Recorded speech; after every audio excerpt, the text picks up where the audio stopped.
एक healthy financial future के लिए बजट बनाना काफ़ी इंपॉर्टेंट है और बिलीव मी, जैसे ही आप अपने खर्चों का और इनकम का बजट बनाते हैं, आपकी आंखें खुली की खुली रह जाएंगी। आपको पता चलेगा कि हम कितनी फिजूल खर्ची करते हैं, चाहे हम 10,000 रुपये कमाएं, चाहे हम 10 लाख रुपए कमाएं, लेकिन बजट बनाना काफ़ी इंपॉर्टेंट है। अब यहाँ पर बात निकल कर आती है कि आखिर बजट कैसे बनाएं, बजट किस प्रकार से होना चाहिए, या फिर बजट को कैसे डिवाइड करें, या फिर अपनी सैलरी को कैसे डिवाइड करें बजट बनाने में। इसका एक थंब रूल है, परसेंटेज बेस्ड बजट। एक बहुत अच्छा तरीका है किसी भी बजट को बनाने का और अपने फाइनेंशियल इनसिक्योरिटी को सिक्योर करने का। इस टाइप का बजट प्रोवाइड करता है easy way to divide your after tax income into 3 broad categories.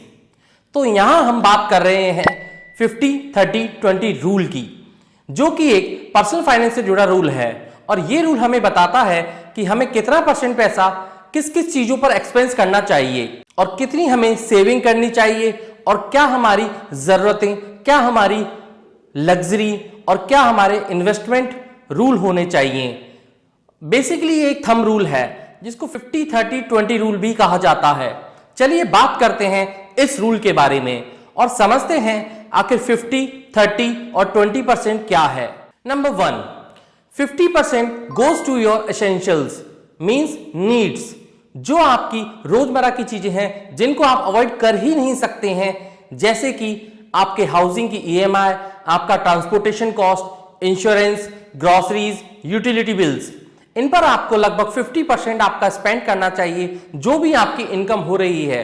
क्योंकि आप खुद ही बताइए, अगर आप कोई जॉब करते हैं तो ट्रांसपोर्टेशन का कॉस्ट को आप किसी भी तरह से अवॉइड नहीं कर सकते, चाहे वो आप लोकल ट्रांसपोर्ट में जाएं, चाहे वो आप बाइक से जाएं, चाहे वो आप कार से जाएं।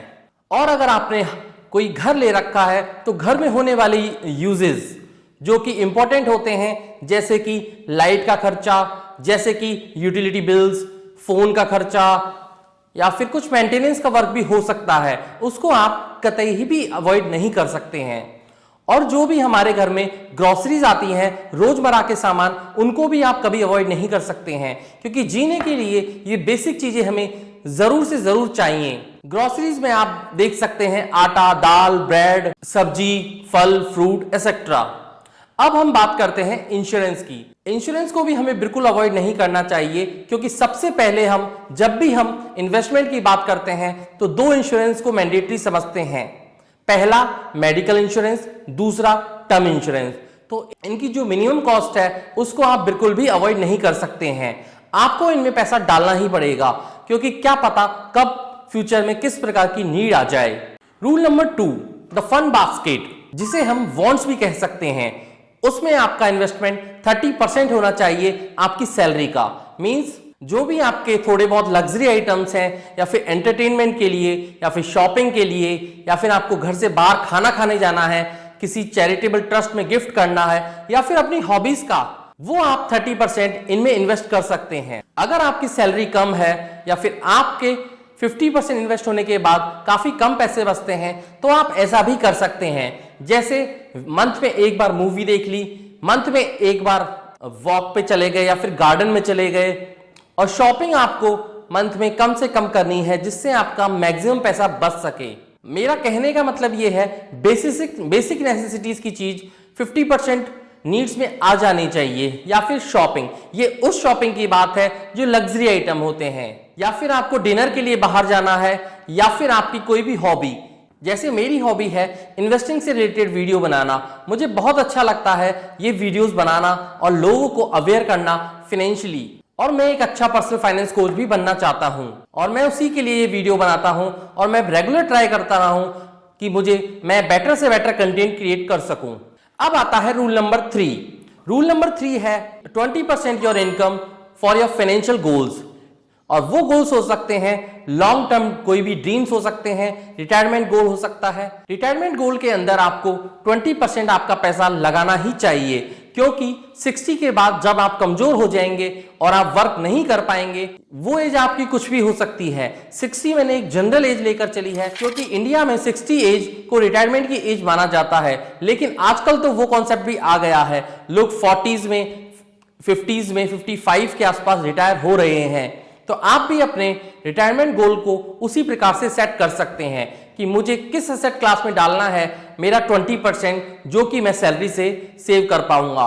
और चूंकि ये एक लंबे गोल होते हैं, मींस लॉन्ग ड्यूरेशन के गोल होते हैं, तो आपको इक्विटी एसेट क्लास में ही डालना चाहिए। या तो आप इक्विटी स्टॉक ले सकते हैं या फिर आप म्यूचुअल फंड ले सकते हैं, लेकिन इसका मैक्सिमम पोर्शन आपको इक्विटी में ही डालना चाहिए। रिटायरमेंट गोल के अलावा आपके लॉन्ग टर्म गोल हो सकते हैं, जैसे आपको वर्ल्ड टूर करना है या फिर किसी हॉलिडे वैकेशन पे जाना है, तो उसके लिए भी आप पैसा बचा सकते हैं। या फिर आपको एक अच्छा होम लेना है, वो भी आफ्टर योर रिटायरमेंट, तो उसके लिए भी आप लॉन्ग टर्म के लिए पैसा बचा सकते हैं। और ये पैसा आपका इक्विटी एसेट क्लास में ही एलोकेट होना चाहिए, क्योंकि इक्विटी एसेट क्लास ही ऐसी है जो लॉन्ग टर्म में बेहतर रिटर्न दे सकते हैं। तो ये था हमारा 50-30-20% रूल, और इस रूल को अगर फॉलो करते हैं तो एक लॉन्ग रन में आप अच्छी वेल्थ क्रिएट कर सकते हैं।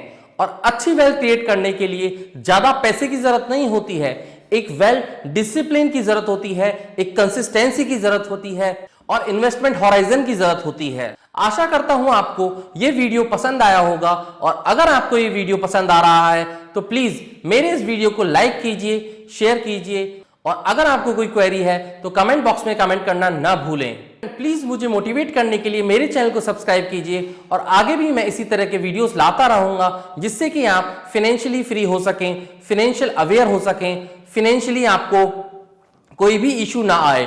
अगर आपको आता है तो प्लीज आप मुझे मेल भी कर सकते हैं, डिस्क्रिप्शन में मेल आईडी लिखी हुई है। आज के लिए इतना ही। Stay tuned. This is Pushpen signing off. जय हिंद।